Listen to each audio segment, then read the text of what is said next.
بس سيب كل حاجه زي ما يطلع، اديني بقى التليفون الطبيعي بتاع البني ادمين. طيب حلو قوي. بصوا يا جماعه بس مبدئيا احنا دلوقتي المفروض ان احنا هنخلص لغه وحاسب ومش هنكمل ساعه في الجزئيه. المفروض ان احنا عندنا اللغه، يمكن احنا الترم اللي فات قلنا حاجه والترم ده تمام قلت لك ان المفروض الدنيا خلاص مش مشكله يا اسطى مش مشكله. المشكله ايه بس؟ المفروض ان احنا قلنا الترم ده معايا افضل من الترم اللي فات في ايه؟ ان الدنيا اصعب ولا اسهل؟ اسهل. واصله؟ كان يفترض ان احنا الترم اللي فات في اللغه، تعالى بس كده سريعا المواد اللي فاتت ايه الفرق بينها وبين المواد دلوقتي؟ الفرق بين مواد الترم اللي فات ودلوقتي، يمكن احنا لو جينا بصينا على امتحان المحاسبه الترم اللي فات، امتحان المحاسبه الترم اللي فات هو ما كانش امتحان صعب قد ما كان امتحان طويل. واصله؟ يعني مفيش حاجه قلناها هي ما جاتش، هي كل حاجه قلناها جت، بل بالعكس كمان في مواضيع المفروض ان احنا قلناها ما جاتش في الامتحان. قللوا حجم الدروس لكن كتروا في الايه؟ في المحتوى. معايا الترم ده عندك المحاسبه اللي حضر المره اللي فاتت، وانا يمكن بقول المره اللي فاتت اعتبرتها تمهيد، الاربع سطور اللي احنا كتبناه ومش حلينا بيهم كل التمارين، المره الجايه ان شاء الله باذن الله سيبك بقى خلاص اعملوا انت لو قدرت. معايا؟ المهم احنا بس عشان ما نضيعش وقت تمام. فالمحاسبه بالنسبه لك ملمومه. بالنسبه للنهارده احنا عندنا النهارده اللغه صح؟ طيب وانا قلت لك ان اللغه المفروض اسهل. اللغه الترم اللي فات احنا ذاكرنا جزء المانجمنت كله في قد ايه؟ لا في ربع ورقه، خلينا نبقى صادقين. والربع ورقه الامتحان خرج منهم؟ ما خرجش. واصله؟ طيب وكان الجزء بتاع الاقتصاد كان يعتبر ورقه صح؟ الجدول وكامل ايه؟ المثال. اللغه بقى الترم ده انت عندك اللغه الترم ده، ويمكن انا قلت لك هناك ربع ورقه، الترم ده مش ولا ربع ورقه ولا حاجه، هو سطر. يبقى الترم اللي فات كان ربع ورقه والامتحان ما خرجش، الترم ده هيبقى سطر. في مشكله لحد كده؟ كام سطر؟ اقول لك بقى بعدين. الكلام ده بس واقعي، الكلام ده احنا النهارده في محاضره النهارده دلوقتي احنا هنخلص. المفروض ان احنا الجزء الاول بتاعنا بتاع ماده اللغه جزء الاكاونتنج. ايه اللي انت بتعمله ده؟ انت بتقول اكاونتنج محاسبه وبتكتب ماثماتكس معايا؟ لان المفروض ان انت تبدا بالمحاسبه، هو الدكتور دخل بدا بالرياضه تمام. الجزء الثاني بتاع الماده المفروض ان هو جزء الاكاونتنج، والمفروض ده ان 10 درجات وده 10 درجات. طيب النهارده ان شاء الله باذن الله المفروض ان احنا هنخلص الجزء ده كله، يعني نص الماده دلوقتي. في مشكله لحد كده؟ وهتحل اسئله المحاضرات، شرح المنهج باسئله المحاضرات باسئله امتحانات السنين السابقه. حلو كده؟ يبقى احنا الجزء ده هيتقفل ان شاء الله دلوقتي تمام. وان شاء الله المره الجايه يبقى جزء الاكاونتنج ونراجع بقى على كله. في مشكله لحد كده؟ طيب الترم ده انا مش عايزك تحفظ انجليش اصلا، موضوع بسيط الى ابعد ما تتخيل تمام. تعال نبدا بجزء الرياضه كده ونشوف الدنيا فيه ايه. احنا عندنا هما درسين، درس المعادلات معايا اللاينر ايكويشن، ودرس السيتس الفئات. يبقى انا عندي كام درس الترم ده؟ 2، درس المعادلات ودرس الايه؟ الفئات. درس المعادلات احنا عندنا التكلفه الكليه ص بتساوي ا زائد ب س. يعني ايه؟ التكلفه الكليه لاي نشاط في الدنيا بيبقى عباره عن ايجار تكلفه ثابته زائد التكلفة المتغيرة في عدد الوحدات. فاكرين الكلام ده؟ دي معادلة التكلفة الكلية، بس أنا مش عايزك تتعامل بيها كده. المفروض إن هي هتبقى y equal a plus bx. معايا يا جماعة؟ يبقى إيه؟ التكلفة y التكلفة الكلية بتساوي التكلفة الثابتة زائد المتغيرة في عدد الإيه؟ ولا عايزك تشغل بالك بدي دلوقتي، بس هل مش هنستخدمها؟ لا هنستخدمها. طيب حضرتك بس انا عايزك تكون فاكر دي دلوقتي وهنبدا نحل بيها كمان شويه. مجاش دماغي شكل السؤال هيجي ازاي في الامتحان وانا هجاوب ازاي، شكل السؤال هيجي ازاي وانا هجاوب ازاي. من الاخر هم مطلوبين عندك في درس المعادلات. هيقول لك هنا كومبوت ذا سلوب، احسب الميل، او هيقول لك في سؤال تاني ديترماين ذا ايكويشن لاين. معايا؟ احسب معادله الخط المستقيم. معايا يا جماعه؟ يبقى يطلب منك سلوب، حدد الميل تمام، يا اما يطلب منك المعادله نفسها، يا اما يطلب منك المعادله ايه؟ او من الاخر هتبص تلاقي سؤال فيه 4 ارقام. سؤال فيه كام رقم؟ في اقواس كده، في قوسين هنا تمام، وكل قوس فيه رقمين، وكل قوس فيه ايه؟ يا اما شكل تاني للسؤال هيكون فيه 3 ارقام. هيكون فيه كام رقم؟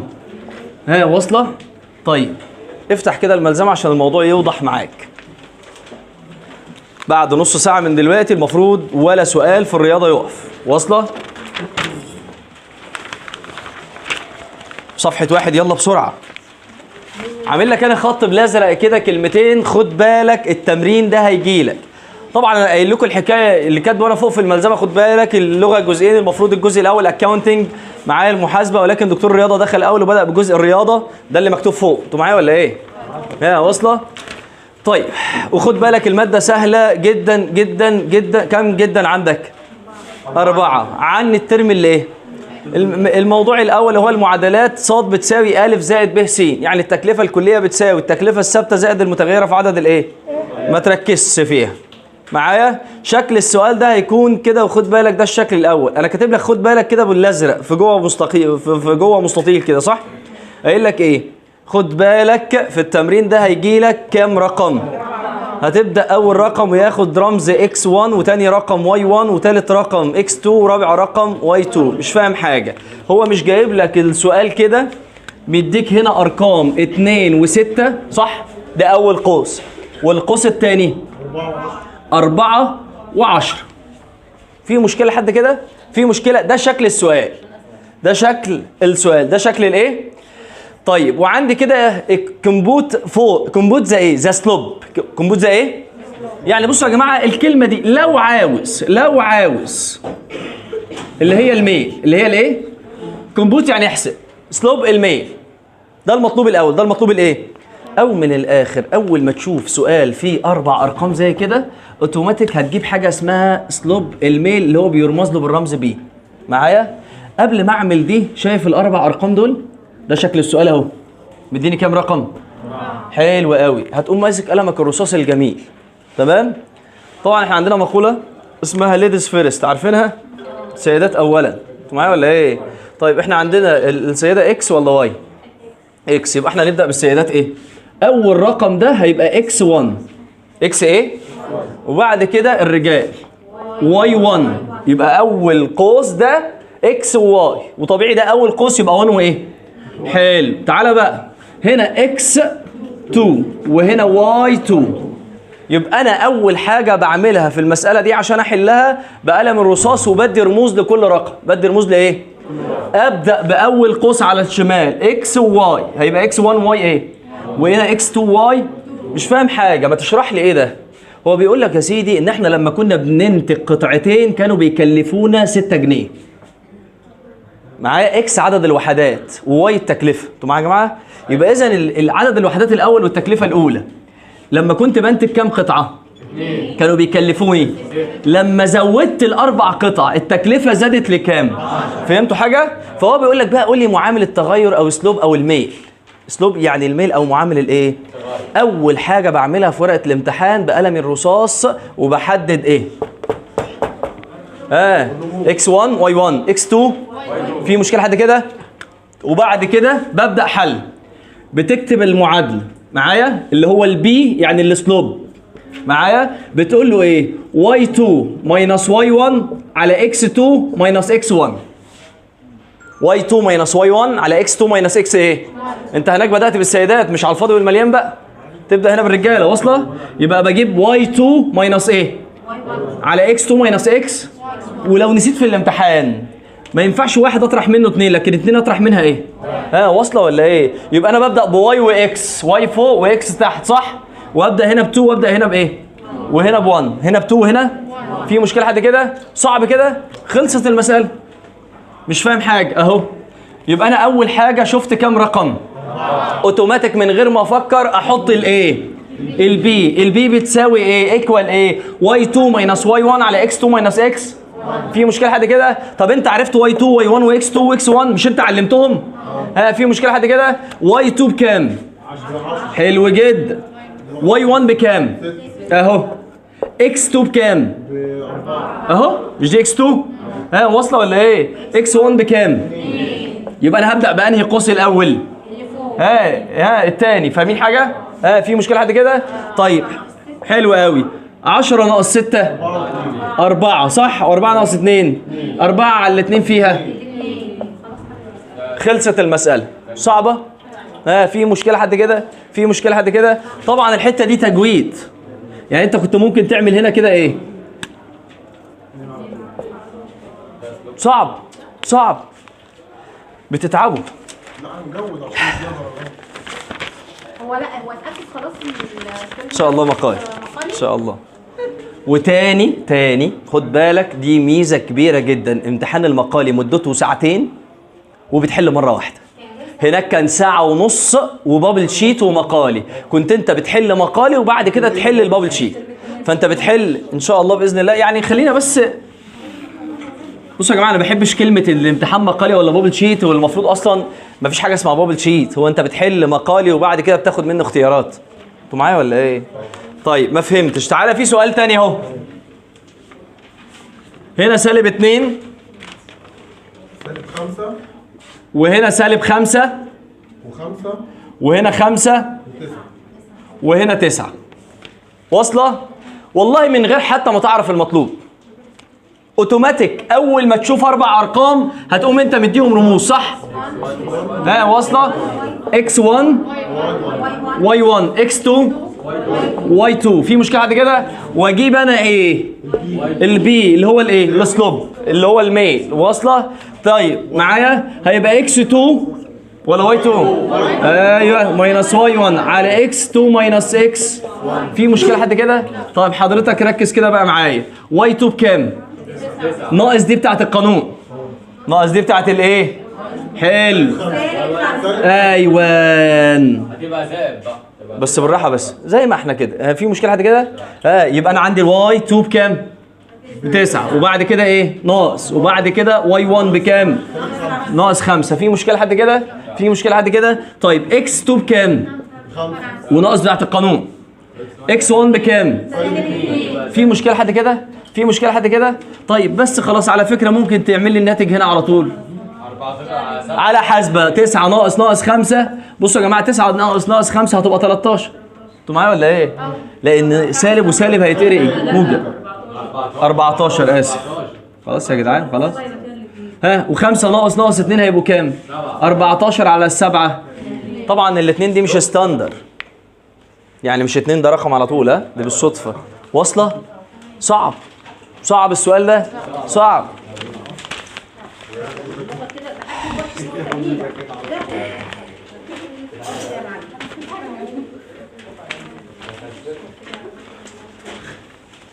السؤال اللي بعده. خد بالك السؤال ده انا كاتب لك عليه من واقع ايه؟ من واقع ورقه امتحان. عايز اخش على السؤال اللي بعده. ده بقى حله انت. نفس الفكره. 2 و4 و3 وايه؟ احله؟ لا. طيب خش على اللي بعده. عارفين لو الترم ده ما اتقفلتش كل المواد هتبقى يومكم معايا مش معدي.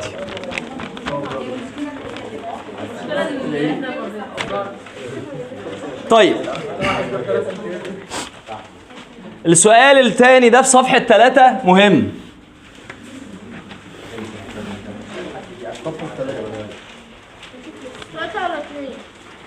ثلاثة. اللي في صفحة 2 ده شرح. أنا عايزك صفحة 3 سؤال على طول وأنا هشرح لك أنا. بيقول لك هنا determine an equation of line of slope. احسب أو حدد معادلة الخط المستقيم. حدد معادلة الخط الإيه؟ مستقيم. بقول لك إيه؟ أنا شايف هنا كده إن هو مديني حاجة اسمها البي وكاتب جنبها 1.5 ومديني أقواس صح؟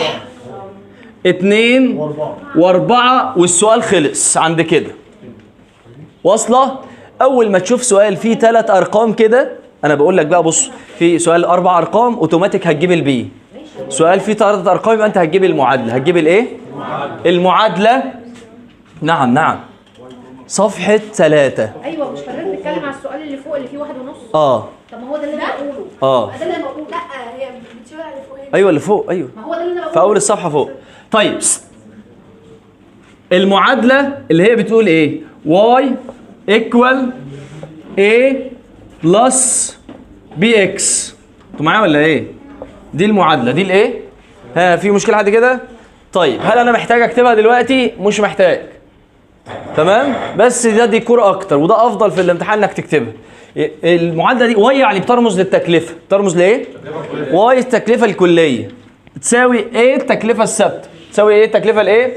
طبعا في دكاتره بيقولوا لها واي ايكوال ام بلس بي اكس، الاثنين واحد، ام ايه زي ما انت ترمز لها. هو بيرمز لها بالرمز هنا ايه؟ ايه بلس بي اكس، التكلفه المتغيره في عدد الايه؟ سيبك من الكلام ده كله، مش ده اللي شاغلني. انا اول ما اشوف 3 ارقام في الامتحان كده معايا هقوم عامل المعادله الثانيه. ايه المعادله الثانيه؟ طبعا دي طريقه حل معايا هي اللي عندك بالظبط، بس هنا بشكل اسهل شويه. طب هل هتختلف طريقه الحل والدكتور هيتضايق منها؟ لا، هي نفس الطريقه. انتوا معايا يا جماعه؟ يعني بيوافق على دي بيوافق على دي، الاثنين واحد. هو ساعات بيحل دي بدي وساعات بيحل بدي. طيب تعالى كده، ايه الطريقه دي؟ هتقول له واي ماينس واي 1 ايكوال، وزي ما عملت في الواي هتعمل في الاكس اكس ماينس اكس 1، في النص ما بينهم بي. في النص ما بينهم ايه؟ يبقى واي ماينس واي 1 ايكوال بي اكس ماينس اكس. في مشكله لحد كده؟ ده امتى اعمل ده؟ لما يكون عندي كام رقم؟ او يقول لك ديترماين ذا ايكويشن، حدد لي المعادله. حدد لي ايه؟ ما بيقولكش السلوب، هناك بيطلب حاجه اسمها السلوب الميل، لكن هنا بيقول لك قول لي المعادله، قول لي الايه. طيب انا عندي كام رقم؟ 1 2 3. في مشكله لحد كده؟ طيب انا متعود ان انا اول ما اشوف حاجه بين قوسين اديها رموز، صح؟ واول رموز عندي اكس 1. لو عندي قوسين تاني كنت اديتهم اكس 2 واي 2، لكن ما عنديش الا قوس واحد، يبقى اديله 1 1. في مشكله لحد كده؟ طيب واول ما اشوف الثلاث ارقام دي يبقى انا على طول احط الايه؟ المعادله الثانيه اللي هي بتقول ايه؟ واي ماينس واي 1 ايكوال بي اكس ماينس اكس 1. صعب لحد كده؟ صعب. حسبي الله. في ايه؟ لا ده انا بص، انا اللي دابب كتير قوي على الفطار، فانتوا نعم. زي الفل. دكتور طب الايكويشن دي هستخدمها بعد كده؟ لا اسيبيها بس خالص دلوقتي، اكنك ما اعتبريها ما جاتش. فيها مشكله دي ما تكتبهاش. ده شكل السؤال، دي بدايه الاجابه. صعب؟ ها في مشكله لحد كده؟ تعال نعوض. في عندي حاجه هنا اسمها واي؟ واي بس؟ مفيش. عندنا واي 1 ثاني. صعب لحد كده؟ حلو. في عندي حاجه اسمها واي 1؟ 4. صعب. في عندي حاجه اسمها بي؟ انتوا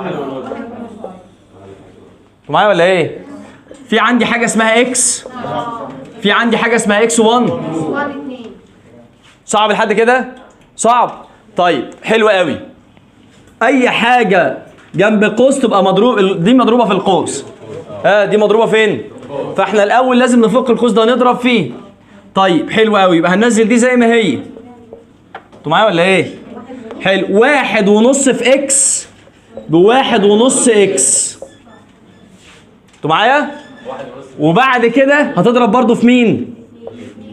معايا واحد. دي 2 ولا سالب 2؟ حلو. السالب نزلها اهو. 1.5 في 2 صعب لحد كده؟ واصله؟ او 1.5 في سالب 2 بسالب ايه؟ هي سالب 2. ما هي انت قلت ناقص.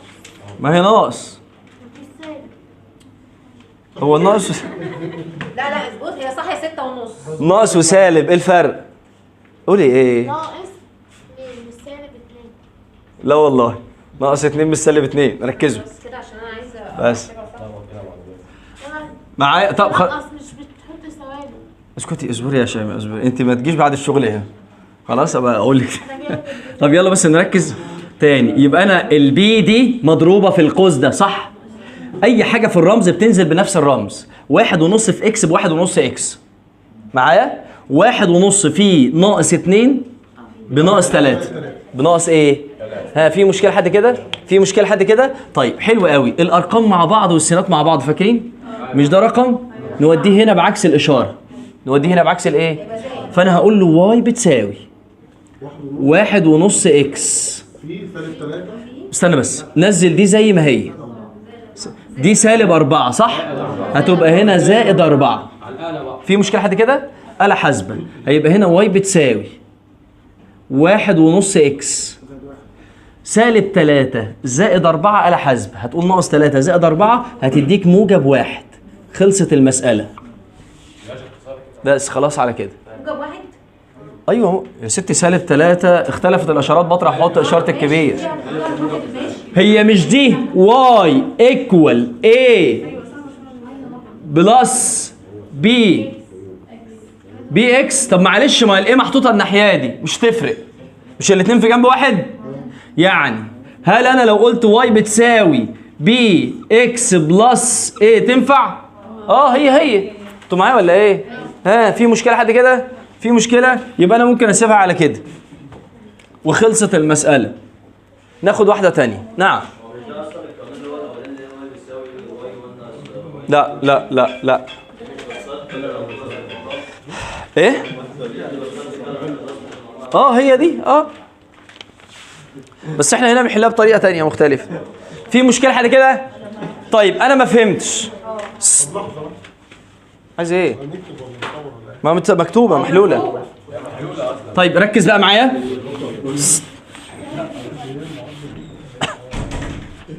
يبقى انا هنا كده اما اشوف 3 ارقام هبدا كده اقول له، انا بعيدها تاني، y minus y1 equal b x minus x1. المنظر ده لان انا عندي الاسلوب وعندي نقطتين بس x1 و y1. في مشكله حد كده؟ لما كنت بنتج قطعتين كانوا بيكلفوني 4 جنيه. حضرتك دلوقتي حدد لي المعادله بتاعه الانتاج في معادله التكلفه في المصنع ده. المصنع ده معادله التكلفه بتاعته بتقول ايه؟ فانت هتقول له y minus y1 equal b x minus x1. في مشكله حد كده؟ وهبدا اعوض. انا ما عنديش حاجه اسمها y، فانا هنزل y زي ما هي. عندي حاجه اسمها y1 ب4 اهي. عندي حاجه اسمها b ب1.5 عندي حاجه اسمها x لا. عندي حاجه اسمها x1 ب2. اول حاجه تعملها سيادتك ان انت تضرب ده في القوس معايا. هيبقى هنا y minus 4 اهي زي ما هي. 1.5 اضربها في x هتديني 1.5 x. 1.5 في سالب 2 هتديني سالب 3. صعب لحد كده؟ كده انا فقيت الايه؟ القوس ده. خدت ال1.5 لان هي مضروبه في القوس كله صح؟ ضربتها مره في الاكس وضربتها مره في سالب ايه؟ 2. في مشكله لحد كده؟ حضرتك لما تبقى المساله عندك بالمنظر ده، طب ما ناخد السالب 4 دي اوديه الرقم اللي زيه. فانا هقول له هنا ايه؟ y بتساوي 1.5 x سالب 3 نزلتها زي ما هي. سالب 4 دي هنزلها هتبقى زائد 4. هتبقى زائد ايه؟ 4. في مشكله حد كده؟ هيبقى انا عندي هنا y بتساوي 1.5 x على الآلة ناقص 3 زائد 4. لما بتختلف الإشارات بطرح وأحط إشارة الكبير. أو آلة حاسبة هكتب ناقص 3 زائد 4 هتديني زائد 1. هتديني زائد إيه؟ وكده خلصت. صعب لحد كده؟ صعب لحد كده؟ طيب المسألة اللي جاية دي مهمة جدا جدا جدا جدا ومن واقع ورقة امتحان الترم اللي فات. خد بالك الملزمة اللي في ايدك فيها شرح وفيها مسائل الدكتور بتاعت المرة اللي فاتت، فيها اسئلة امتحانات سنين سابقة، فيها في اخر الملزمة دي واجب انا اعمله لك. انتوا معايا ولا ايه؟ حليت دي خلصت دي ما تذاكرش رياضة تاني خلاص انتهى. قفلناها. المرة الجاية هيبقى في واحدة زيها للمحاسبة وخلصنا لغة. وخلصنا لغة. انتوا معايا ولا ايه؟ انا حاسس ان الفطار عامل عمايله. عشان كده بقول لك نعملها اونلاين احسن في رمضان. والله نفسي يا جماعه يعني والله تبقوا جدعان قوي لو عملت كده. مفيش حاجه اسمها تراويح تتفوت يا جدعان. طيب تعالى هنا كده سؤال اهو بيقول لي 5 7 8 و13 وبعد كده هنا مديني 8 و13. كده ادينا قوسين اهو. 4 ارقام ولا 3 دول؟ في مشكله حد كده؟ طيب اول ما انا اشوف 4 ارقام اوتوماتيك اديهم رموز صح؟ x1. طب اصبروا عشان الصوت عشان الناس. اول ما اشوف المنظر ده هديله x1. نسيت في الامتحان قلت لك ليديز فيرست صح؟ فهتفتكر x1 y1. يعني لما كنت بنتج 5 قطع كانوا بيكلفوني 7 جنيه. حاسب بس الموبايلات احسن انا ملصمينهم. لما كنت بنتج 5 قطع كانوا بيكلفوني 7 جنيه. لما الانتاج بتاعي زاد ل 8 قطع بقيت بتكلف 13 جنيه.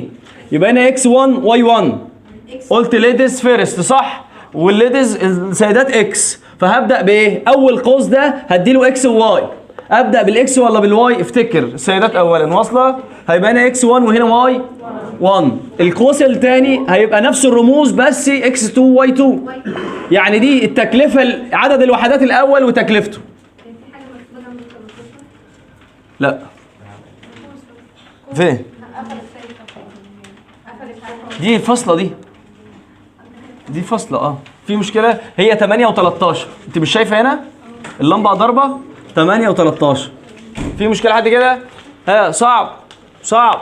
طيب حضرتك اول ما تشوف دي كده على طول اوتوماتيك 4 ارقام اوتوماتيك، اول حاجه هتجيبها البي، السلوب الميل معايا. يبقى اول ما اشوف في مساله 4 ارقام، هو المفروض يعني هو هيقول لك يا اما كومبوت ذا سلوب او ديترماين ذا ايكويشن، يا اما يقول لك قول لي الميل حدد احسب الميل، يا اما يقول لك حدد المعادله. هم دول السؤالين. طب انا نسيت في الامتحان قلت لك اول ما تشوف 4 ارقام اوتوماتيك تديهم الرموز دي. في مشكله حد كده؟ وبعد ما سيادتك تديهم الرموز دي تبدا تحل. اول حاجه لازم تجيبها السلوب الميل معايا. في مشكله حد كده؟ طيب حلو قوي الكلام ده. وانا قلت لك هنا الميل، انا قلت لك y2 minus y1. مش هبدا بقى بالسيدات في كل حاجه، واصله؟ طيب على x2 minus x1. دي المعادله بتاعت الايه؟ الميل اللي انا احدد بيها الايه؟ الميل او السلوب. في مشكله حد كده؟ طيب انا اوريدي اصلا محدد الرموز دي، يبقى انا هعوض بالارقام وخلاص خلصت القصه. y2 عندي بكام؟ ماينس y1 بكام؟ اوعى تتلخبط وتاخد دي مع دي. انا دايما ببدا بالواي الاول، y2 ماينس y1. لما اجي ابدا حل ببدا بالقوس الثاني. دي لا لازم تعملي طبعا. لا وكمان احنا الموضوع في المقالي، الخطوات اللي انا هحل بيها هنا سيادتك لازم تحل بيها. انتوا معايا يا جماعه؟ مقالي يختلف عن البابل شيت. قلت لك انا في البابل شيت الدنيا في حاجات بنهملها ملهاش لازمه وتضييع وقت، لكن في حاجات هنا ما ينفعش. لازم تكتب القانون، لازم تكتب الايه؟ x2 ب8 x1 صعب لحد كده؟ خلاص خلصت. معايا 13 ناقص 7. عايز تجود زود حته تاني. 13 ناقص 7 6. 8 ناقص 5 6 على 3. صعب. ده السلوب. بس لو انت خدت بالك هنا في السؤال ده بيقول لك determine the equation، حدد المعادله، حدد الايه؟ يبقى انا كلمه determine دي هي اللي هتفرق معاك. يا اما يقول لك compute the slope، يا اما يقول لك determine the equation. واصله؟ يبقى ما ينفعش تقف هنا وتسكت، لازم تكمل الخطوه الثانيه، لازم تكمل الايه؟ يبقى اذا لو قال لي السلوب وسكت يبقى انت حلك خلص هنا. لو قال لك ديترماين، اول ما تشوف كلمه ديترماين حدد اوتوماتيك هتخش على الخطوه رقم 2 معايا. يبقى الخطوه رقم 2 دي خطوه رقم 1 في الحل. انتوا معايا ولا ايه؟ خطوه رقم 2 هقول له y minus y1 equal، وزي ما عملت في الواي اعمل في الاكس، هيبقى x minus x1 وفي النص ما بينهم. صعب لحد كده؟ صعب لحد كده؟ ليه عملت الخطوه الثانيه؟ لانه ما اكتفاش انه عايز السلوب بس، هو قال لي determine the equation، حدد المعادله. معايا؟ انت واكله ايه على الفطار؟ لا دي اخلاق ده كرباط اللي انت فيها. انت في ستاره نازله. وانت انتوا كنتوا واكلين سوا؟ لا سلطه بس. طيب انت في ايه؟ انت شايفانا؟ طيب لا اصل حاسه خلاص يعني هتقع بالكرسي دلوقتي. ركز بقى يلا. معايا اللي هناك؟ معايا ولا ايه؟ طيب حلو قوي. في حاجه هنا اسمها واي بس؟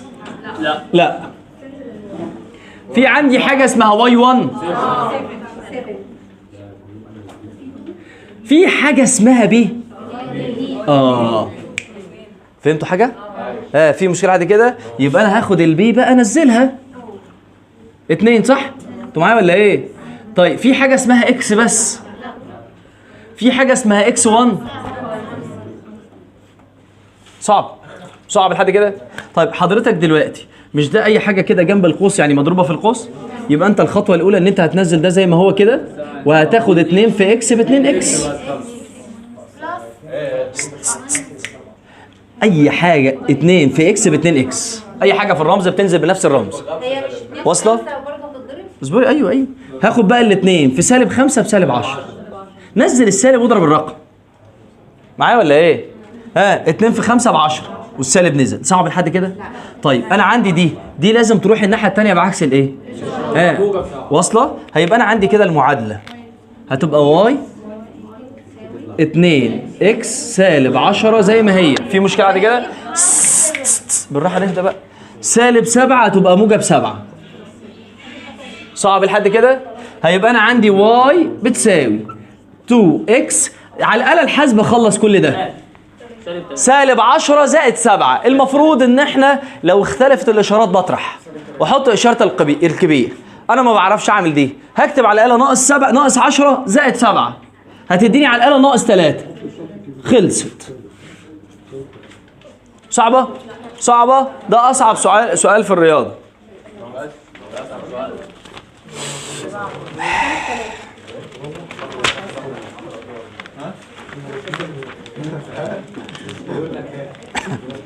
طبعا في طريقه حل تانية بس دي طريقه حلي. واصله؟ وامشي عليها. نعم. اللي هي دي ناخد واحده تانية ولا كفايه؟ نخش على اللي بعده. خش على اللي بعده.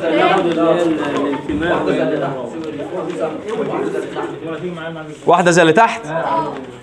طيب هو السؤال ده لو مسح دي واداك كده السلوب الميل ب2، السلوب الميل بكام؟ يبقى اذا مديك كام رقم؟ هل انا محتاج احسب السلوب؟ اهو. لا هو معانا سؤال. انتوا معايا؟ طيب لو مديني هنا السلوب مثلا 4 والله ما مزعلك. السلوب بكام؟ ادي 1 2 3. اجيب البي؟ ما هو البي اصلا مديهولي، يبقى انا هبدا على طول بمين؟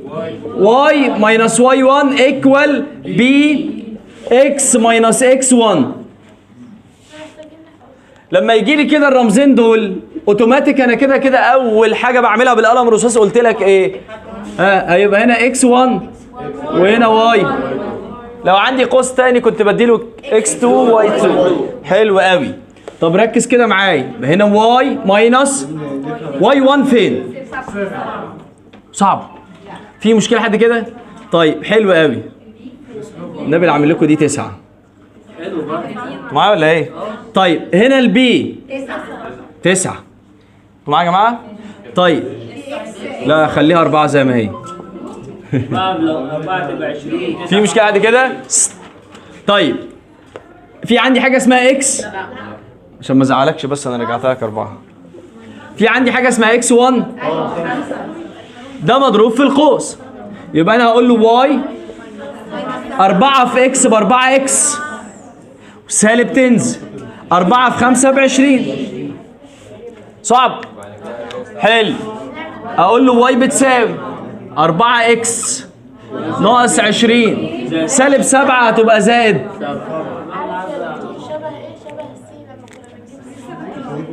شيماء انت بتصحي متاخر قوي. اسكتي. سالب 20 زائد 7 اوتوماتيك الاشاره الكبيره عند سالب فدي هتبقى سالب. واطرح 20 ناقص 7 كام؟ مش شرط تطلع سالب، ممكن تطلع موجب. انتوا معايا يا جماعه؟ في مشكله حد كده؟ في مشكله على حسب الارقام. صعبه؟ يبقى لو اداني 4 ارقام تفرق عن 3 ارقام، 4 ارقام اوتوماتيك لازم اجيب مين؟ حلو. يكمل يقف. 3 ارقام اوتوماتيك هتجيب المعدل. ولو جه حد نقل ال4 اكس يعني لا يسقط على طول. ليه بقى؟ لا حبيبي ده غش كده رسمي يعني، لازم الخطوات الحل. حد غش المعادله النهائيه ماشي. وطلعت الناتج غلط. الكلام ده لو في البابل شيت. طيب خش على الدرس الاخير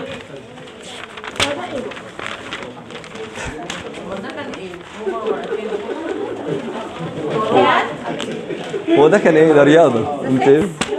في فيديو وفي لايف وفي كارثه. اسكتوا اسكتوا انتوا نايمين، ما فيش خالص. عايزه ايه؟ دي اسئله تدربي نفسك وانت قاعده في البيت. هي نفس السؤال بتاع اجابه واي 1 واي 2 واكس 1 واكس 7. انت مش عارف والله يا دكتور بتعمل روح المحاضرة. لا حول ولا قوه الا بالله. انا عايزه اقول لك على حاجه. انت عارفه انت النهارده انا افتكرتك في حاجه بقى. شفتوا انتوا فؤاد المهندس كان معاه زوجته اللي هي في لا اسمها ايه؟ لا ما كانتش لا محمود. انت فين؟ ده مين عمودة؟ افتكرتك النهارده تسال اسئله. لا على فكره بتتكلم بنفس الطريقه. هنعمل فيديو. طب يلا نخش على درس اسمه درس الست الفئات. لا هو خد بالك درس الفئات. خد بالك على ما نبدا هنكون خلص. يعني على ما نبدا هيكون خلص، فانت ركز قوي عشان هو عيب. الدرس بتاع النهارده ده او الفئات، وده اخر حاجه في الرياضه بالمناسبه، والمنهج خلص خلاص. مديني هنا هيديك 4 مجموعات او 3 مجموعات ايا كان. بيقول لك يا سيدي اذا كانت مش عايز كلام بقى، مش عايز كلام. المجموعه ايه؟ 3 5 7. المجموعه بي 2 3 4. المجموعه سي صعب لحد كده؟ حلو. وهيبدأ يسألك أسئلة على المجموعات دي. أول سؤال أساسي من غير ما أشوف ورقة الامتحان أهو، هيقول لك قول لي اليونيفرسال ست، أو يعمل لك حرف يو، وغالبا هيعمل لك حرف يو. حرف يو ده اليونيفرسال ست، أو بيتقال عليها المجموعة الشاملة. المجموعة الإيه؟ الشاملة. يعني شايف السلطانية دي؟ حط لي كل حاجة فيها بدون تكرار. حط لي كل الارقام دي بدون ايه؟ يعني من الاخر اكتر رقم 7. يا اصبر بس اصبر. شايفين السلطانيه دي؟ هحط فيها A و B و C. يعني هعمل مجموعه واحده تحتوي على المجموعات كلها. حلو. يعني 2 دي كام؟ 3 5 7. مش خدت ايه؟ حلو. B 2 3 ما تاخدهاش تاني. براحه بس، اللي حضر قبل كده او اللي فاهم يصبر. طيب الاثنين اخدها لاني ما خدتهاش قبل كده، تمام. 3 خدتها قبل كده صح؟ الاربعه واصله؟ طيب 1 4 خدتها. يبقى الارقام دي كلها ارقام المجموعات كلها بدون ايه؟ بس انا معلش عايزك في الامتحان تعملها بالترتيب. تعملها بالايه؟ على حسب، مش شرط تبقى من واحد، مش 1 2 3 4 5 6 7، بس من الرقم الاصغر للايه؟ للاكبر. نعم. تعالى كده، ادي عندي 1 صح؟ 2 3 4 5 6. على فكره هي بالصدفه بس الارقام كده، انتوا معايا يا جماعه؟ المهم ان دي اسمها المجموعه الشامله او اليونيفرسال سيت. دي كل المجموعات بدون ايه؟ تكرار. كل المجموعات بدون ايه؟ يعني ال3 وال5 وال7 حطيتهم 3 و5 و7. طيب حطيت ال2 وال3 وال4؟ ال2 وال3 والايه؟ حطيت ال1 وال4 وال6؟ ادي ال1 وال4 وال6. واصله ولا ايه؟ يبقى دي اليونيفرسال سيت، وده اول سؤال بيتسال في درس الفئات اساسي. طيب السؤال الثاني بيقول لك ايه؟ بيقول لك ايه؟ اتحاد بي. يعني لما تيجي تحط في السلطانيه دي ما تحطش كله، بس حط A و B بس بدون تكرار. الله عيب. 5 7. مش دي ايه؟ 3 5 7 B. ليه بقى؟ مش هاخد ال3 لاني واخدها مره. يبقى اذا دي ايه؟ اتحاد بي. اتحاد ده للتجويد. طب خلاص شد بالترتيب. مش هتفرق. شوف اقل رقم واكبر رقم يا ابني ما انا بقول لك مش هتفرق. انتوا معايا يا جماعه؟ واصله؟ ان المهم هنا تحتوي على ارقام A و A. B دي مجموعه بتحتوي على مين ومين بس؟ A و B. في مشكلة حد كده؟ حد عنده مشكلة؟ طيب اللي بعده A السلطانية مقلوبة. تقاطع C. يعني ايه؟ هنا السلطانية دي تشيلهم، لكن دي مقلوبة، مش هتشيل الا المشترك ما بينهم بس. اتقابلوا فين او تقاطعوا في الارقام المشتركة بين A و C. ليه؟ A فيها 3 و5 و7، C 1 و4 و6، ولا رقم هنا في منه هنا، يبقى ما تقابلوش. طب لو انا قلت لك A تقاطع B، A و B اتقابلوا، 3 هنا وهنا اهو، 5 هنا وهنا، 7 هنا وهنا، يبقى ايه تقاطع B 3 بس. صعب الكلام؟ حد عنده مشكلة؟ طيب السؤال اللي بعد كده B difference C. يعني ايه؟ ايه الارقام؟ بصوا يا جماعه، دايما لما يجي لك السؤال ده خلي عينك على دي. ايه الارقام اللي موجوده في المجموعه الاولى اللي هي دي ومش موجوده في الثانيه؟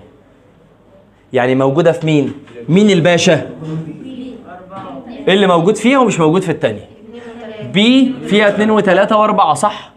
طيب تكون موجوده هنا ومش موجوده هنا. دي بي ماينس سي او الديفرنس الاختلاف. ايه الارقام اللي موجوده في في؟ موجوده في في ومش موجوده في سي. حطها. يعني احنا مش هنبص على البي بس، هنبص على البي الاول. الاثنين موجوده في في، بس شرط عشان تحطها ما تكونش موجوده في سي. هي موجوده هنا، هل هي موجوده هنا؟ يبقى حطها. فهمتوا حاجه؟ موجوده في بي ومش موجوده في سي. واصله؟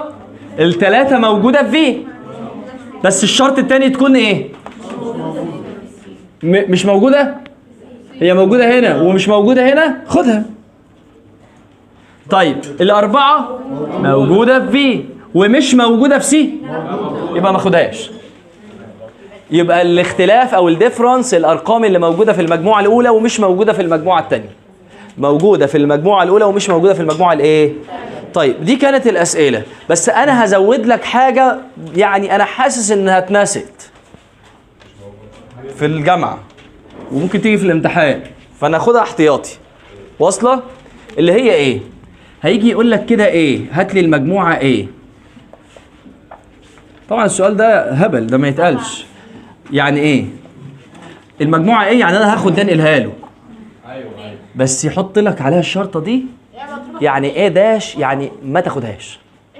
عارف انت لما يكون ابنك بيلعب في حاجه في البيت والريموت ده رايح يمسكه وانت تقول له الريموت، شفتوا العلامه دي؟ اوعى تاخده. فاهمين حاجه؟ يعني بيقول لك خد كل حاجه الا مين؟ الا ايه؟ اخد كل الارقام عدا ارقام مين؟ ايه. في مشكله حد كده؟ تاني ايه وسكت هنقل ايه، لكن ايه داش ما تاخدهاش. باخد يو سي. ها لا اخد لا على فكره خد بالك بقى، دي الغلطه. الارقام اللي في ايه حتى لو موجوده في في وسي ما اخدهاش. ارقام ايه بقت محرمه. حلو. ارقام ايه 2 و5 و7، اوعى تحط هنا لا 2 ولا 5 ولا 7. 3 و5 و7. حلو. الاثنين موجوده من ضمنهم؟ لا. ياخدها. 3 من ضمنهم؟ 4 اخدها. يا جماعه مش دي ارقام ايه؟ انا ما اخدش ايه واخد الباقي، اسمها مكمل ايه. خد الارقام الباقيه ما عدا ارقام مين؟ ايه. عدا ارقام ايه؟ حلو. مش ارقام ايه 3 و5 و7، يبقى هي رقم وانت بتاخده 3 او 5 او 7 ما تاخدوش. حتى لو فيهم. ده 3 او 5 او 7، ده 3 او 5 او 7 ما اخدوش. ده 3 او 5 او 7 4 اخده. ده 3 او 5 او 7 اخده. ده 3 او 5 او 7 بس هتحط مره. ده 3 او 5 او 7. وصلت؟ لو قال لي بي داش يبقى كل ارقام حلو قوي الكلام ده. يبقى 2 و3 و4 ما اخدهمش واخد الباقي. 3 من ضمنهم، 5 اخدها، 7 اخدها،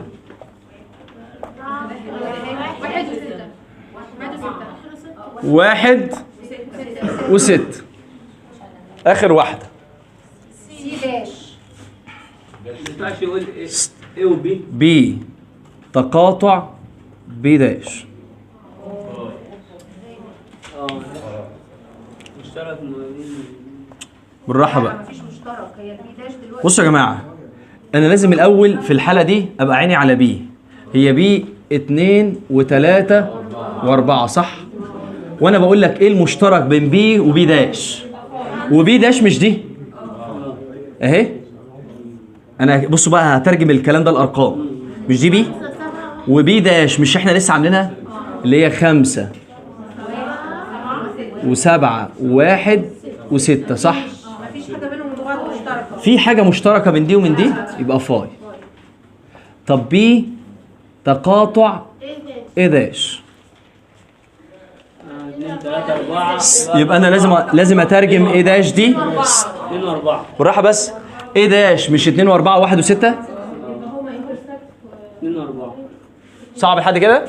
حلو. في ارقام هنا مشتركه واصله ولا ايه؟ يبقى اذا هنا ارقام 2 لما يجيب لي دي واصله. طبعا دي ما اتشرحتش بس معلش خليها معاك احتياطي. في مشكله حد كده؟ في مشكله؟ طيب احنا كده خلصنا امتحان الرياضه او جزء اللغه ماثماتكس بالكامل. عندك هنا بس في اسئله امتحان الكورس. انا كنت المفروض اجيب لكم امتحان الجمعه الجايه على جزء الرياضه، بس انا الامتحان اهو. انتوا معايا ولا ايه؟ فحضرتك هتحلوا وتبعتوا على الجروب. واصله؟ هتحلوا وتبعتوا على ايه؟ على الجروب ازاي؟ الجروب هو ده منظر حد هيحضر الامتحان بعد الفطار؟ لا ما هو استنوا يا جماعه، الامتحان ده بقيته في الصفحه اللي ورا. ها ايوه عشان بس ما ايه. طيب حسب الله يكرمك ايه؟ يعني ايه حسب الله يكرمك؟ الشغل ده. طب كنت تعالي قبل الفطار عشان الواحد ياخد فيك ثواب. بص الزرار اللي في النص هتقفله وتفتحه تاني، سيب ده زي ما هو. هو ده شغال اصلا؟ طيب قفلت ده؟